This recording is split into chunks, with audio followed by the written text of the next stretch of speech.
Shalom saudara, happy Sukkot untuk kita semua, Hak Sukkot Hameah. Hari ini bertepatan 15 hari setelah tahun baru Israel, yaitu 15 Tisri, di mana kita sedang merayakan hari Sukkot atau hari Feast of Tabernacle atau hari raya Pondok Daun. Saudara, ini hari yang luar biasa karena di momen ini kita akan mendapatkan pesan profetik yang akan membangkitkan iman setiap kita. Tanpa panjang lebar lagi, saya mau bagikan secara garis besar, secara singkat padat, bahwa Feast of Tabernacles itu merupakan suatu pondasi yang luar biasa, dan saya akan merangkumnya agar saudara dapat memahami apa saja yang harus kita lakukan, apa sih yang akan kita dapat pesan Tuhan di hari raya Sukkot ini, saudara. Saudara, kalau kita lihat sejarahnya, Sukkot pada perjanjian lama adalah ketika orang Israel tidur di tenda di padang gurun. Mereka melakukan hari raya Sukkot, Feast of Tabernacle. Mereka biasanya di rumah mereka membuat pondok di luar rumah. Mereka tidur di tenda semalaman. Hanya untuk apa, saudara? Mengenang peristiwa bagaimana penyertaan Tuhan di padang gurun, saudara. Bukankah kita lihat bahwa walaupun di padang gurun bangsa Israel mereka tidak terkalahkan oleh musuh-musuhnya. Walaupun di padang gurun bangsa Israel tetap kenyang perutnya karena diberi makanan oleh Tuhan. Ada tiang awan, ada tiang api. Jadi saudara, kita tangkap pesan profetik hari ini. Apapun yang saudara alami, walaupun kita melihat hari ini kenyataan sepertinya seolah-olah kita di padang gurun, tapi percaya penyertaan Tuhan sempurna. Ada tiang awan, ada tiang api, ada penyediaan mana setiap hari buat kita, dan musuh-musuh kita dikalahkan dan tidak bisa menyentuh hidup kita. Amin, saudara. Inilah waktunya kita mengenang, kita mengucapkan syukur, kita mengangkat korban pujian kita di hadapan Tuhan. Karena di tengah padang gurun kita menemukan cinta Tuhan, kita menemukan hadirat Tuhan. Oke saudara, itu di perjanjian lama. Bagaimana bangsa Israel, umat pilihan Tuhan, mereka merayakan Sukkot, mereka merayakan Pondok Daun, mereka merayakan Feast of Tabernacle. Dan selanjutnya yang kedua, mereka merayakan Sukkot, mereka merayakan Pondok Daun karena mereka bersuka cita. Kenapa saudara? Karena padang gurun hanya sebuah transisi, saudara. Padang gurun bukan tempat tinggal tetap kita. Oleh karena itu mereka membuat pondok, mereka membuat tenda, mereka membuat tempat persinggahan sementara. Sama dengan hidup kita, padang gurun bukan tempat selamanya kita. Padang gurun hanya masa transisi, karena kita tahu destiny kita adalah tanah perjanjian. Destiny kita adalah Kanaan yang berlimpah susu dan madunya. Oleh karena itu, bumi juga itu adalah masa transisi. Bumi yang hari ini kita hidup ini hanya transisi, saudara. Karena destiny kita, tujuan akhir kita adalah surga bersama Tuhan Yesus. Oleh karena itu, jangan terlalu melekat dengan apapun yang ada di bumi. Jangan hatimu terlalu melekat dan mengumpulkan harta di bumi yang bisa habis oleh ngengat, yang bisa habis kapanpun juga, yang bisa tiba-tiba hilang.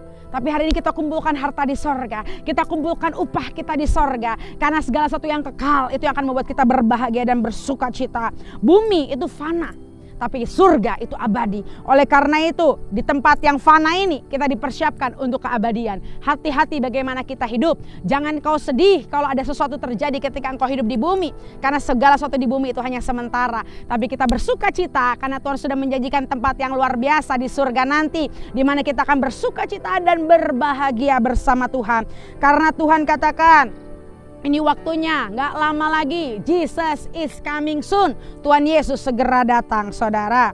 Dan selanjutnya, dalam firman Tuhan, apalagi sih artinya Feast of Tabernacle? Apalagi sih artinya Sukkot? Artinya, saudara, firman Tuhan, yaitu Allah, itu sudah menjadi manusia. Kita tahu melalui datangnya Tuhan Yesus Kristus, firman itu jadi daging, firman itu jadi manusia. Dan Tuhan Yesus bersama-sama dengan murid-muridnya, Tuhan Yesus berkarya di bumi yang sementara 33,5 tahun. Artinya waktu perayaan Sukkot kita mengingat peristiwa bagaimana Tuhan Yesus datang ke bumi. Dia dalam tanda kutip berkemah hanya sementara, berkarya melakukan Injil, melakukan kabar baik, melakukan mujizat-mujizat yang hanya 33,5 tahun, tapi dilakukan untuk sesuatu yang kekal nanti. Dan hanya 33,5 tahun, firman yang jadi manusia itu melakukan yang lebih dahsyat dari apapun juga. Sehingga di waktu 33,5 tahun manusia bisa face to face sama Tuhan. Di waktu yang singkat manusia bisa lihat kemuliaan Tuhan. Dan di waktu yang singkat mereka bisa bersentuhan dengan kemuliaan Tuhan, yaitu Tuhan Yesus Kristus. Itulah saudara arti dari tabernacle perjanjian baru. Kalau tadi saya sudah bahas tabernacle perjanjian lama, tabernacle perjanjian baru adalah ketika Tuhan Yesus datang melalui peristiwa kelahirannya. Dia berkarya 33,5 tahun sampai dia mengalami disalib, mati, dikuburkan, bangkit hari yang ketiga. Tapi kita akan bahas nubuatan tentang tabernakel yang belum digenapi saudara, yaitu tentang kedatangan Tuhan Yesus yang kedua di akhir zaman. Amin saudara.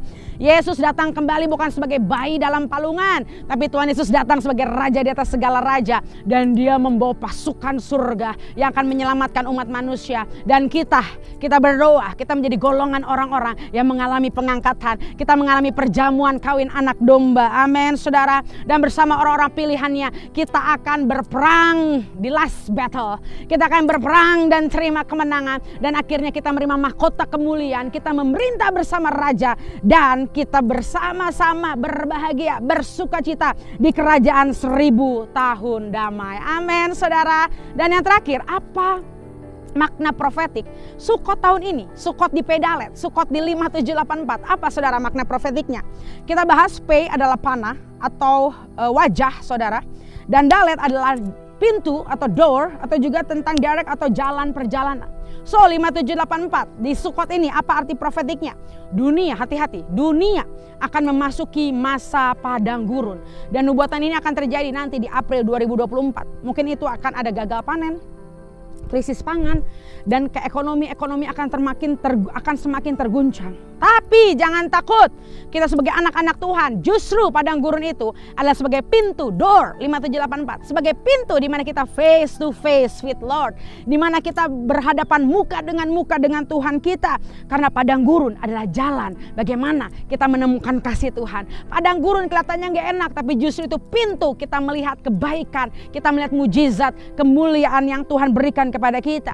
Nubuatan itu akan terjadi dan kita harus bersiap-siap. Dunia boleh krisis, tapi anak-anak Tuhan tetap eksis. Hati-hati, April negara-negara besar akan ada goncangan-goncangan ekonomi, tapi ini justru jalan menuju kemuliaan Tuhan. Orang-orang fasik yang gak percaya Tuhan akan ada pertobatan besar-besaran di 2024. Inilah tabernakel di Pedalet 5784. This is the time that we will have time face to face with God. Ini waktunya kita face to face with the glory of the Lord. Jangan lihat padang gurunnya, jangan lihat kekeringannya, jangan lihat goncangannya, tapi lihat Tuhan Yesus di balik goncangan, di balik padang gurun itu. Karena ketika pintu terbuka, itulah jalan masuk kita menuju hadirat Tuhan. Mari saudara, kita masuk dan tenggelam dalam hadirat Tuhan, dan kita merasakan kebaikan, sukacita, damai sejahtera yang Tuhan berikan.